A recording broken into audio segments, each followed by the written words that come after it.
السلام علیکم ورحمۃ اللہ وبرکاتہ۔ ایک بہت خوبصورت حدیث پاک میں آپ کی خدمت میں لے کر حاضر ہوا ہوں، سماعت فرمائیں۔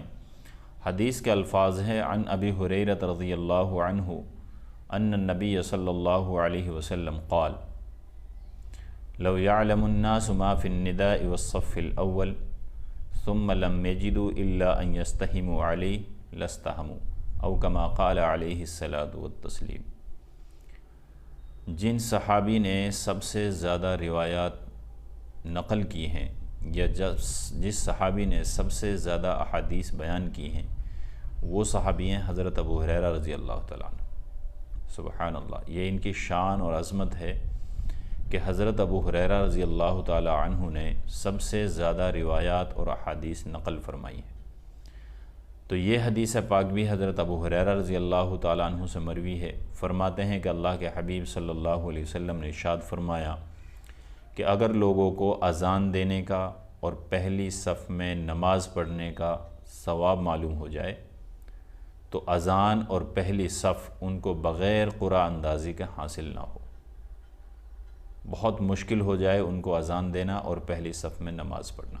اتنا بڑا اجر و ثواب اللہ سبحانہ و تعالیٰ نے اذان دینے کا اور پہلی صف میں نماز پڑھنے کا رکھا ہے۔ اور نہایت افسوس کے ساتھ یہ کہنا پڑتا ہے کہ اکثر مسلمانوں کی اکثریت ایسی ہے جو جماعت کی نماز نہیں پڑھتی اور جن کو اذان دینا نہیں آتا۔ یہ دونوں شعائر اسلام میں سے ہیں۔ اذان نماز کے لیے ایک اعلان ہے۔ اذان کے بے شمار فوائد اور ثواب اور اجر احادیث کے اندر بیان کیے گئے۔ ایک روایت میں تو میں نے یہاں تک پڑھا کہ جتنے بھی لوگ اذان کی آواز سن کر نماز کے لیے آتے ہیں، مؤذن کے لیے یعنی اذان دینے والے کے لیے سب کی نمازوں کا اجر و ثواب ملتا ہے، اور ان نمازیوں کے ثواب میں کوئی کمی نہیں کی جاتی۔ سبحان اللہ، یہ معمولی سا عمل نہیں ہے، یہ چھوٹا عمل نہیں ہے، یہ ثواب اور اجر کے اعتبار سے نہایت بڑا عمل ہے۔ ہم سب کو چاہیے کہ اذان کے الفاظ درست کر لیں، اپنا لب و لہجہ ٹھیک کریں اور اذان کی پابندی کریں۔ آپ اندازہ لگا سکتے ہیں کہ کتنا اہم عمل ہے اذان۔ اس کے بغیر نماز نہیں ہوتی۔ پہلے اذان دی جاتی ہے، اس کے بعد نماز کے لیے لوگوں کو بلایا جاتا ہے۔ یہ اذان اعلان ہے نماز کے لیے۔ تو اگر ہمیں اذان نہیں آتی تو یہ ہماری ایک بدبختی اور محرومی کی بات ہے۔ اس میں اللہ کی بڑائی اور نبی کریم صلی اللہ علیہ وسلم کی نبوت کی شہادت ہے۔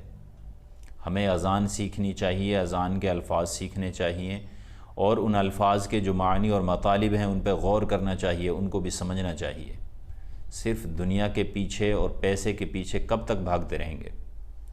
دوسری جو توجہ اللہ کے نبی صلی اللہ علیہ وسلم نے اس حدیث پاک میں ہمیں دلائی ہے وہ نماز کو جماعت کے ساتھ پڑھنے کے بارے میں ہے۔ اس سے مسلمانوں کی اکثریت بہت لاپرواہ ہے، حالانکہ علماء نے جماعت کے ساتھ نماز پڑھنے کو واجب قرار دیا ہے۔ واجب قرار دیا ہے یعنی کہ اگر بغیر جماعت کے آپ نماز پڑھ بھی لیتے ہیں تو آپ کی نماز تو ہو جاتی ہے، لیکن آپ گنہگار ہوں گے، کیونکہ جماعت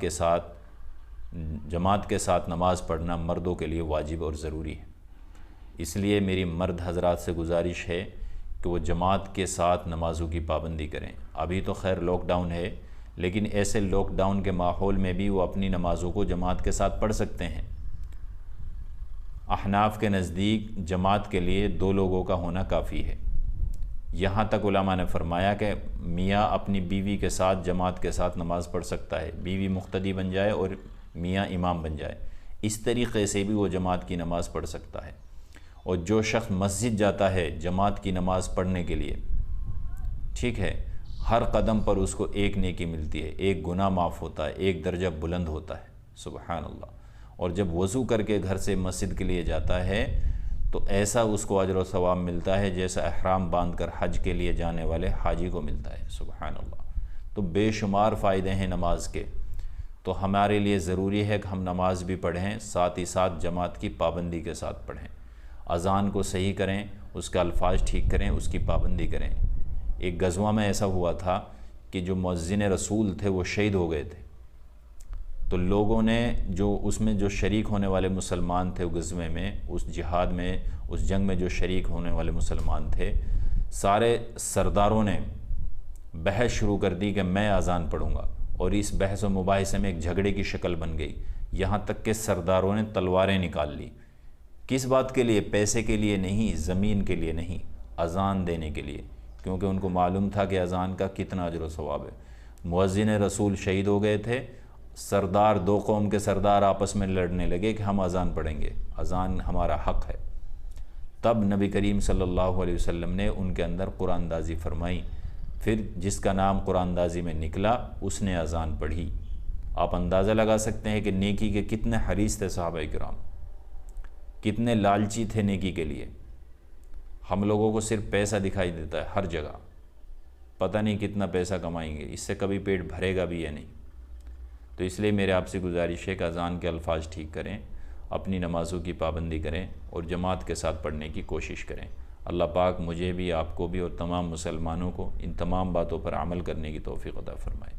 آمین۔ وآخر دعوانا ان الحمد للہ رب العالمین۔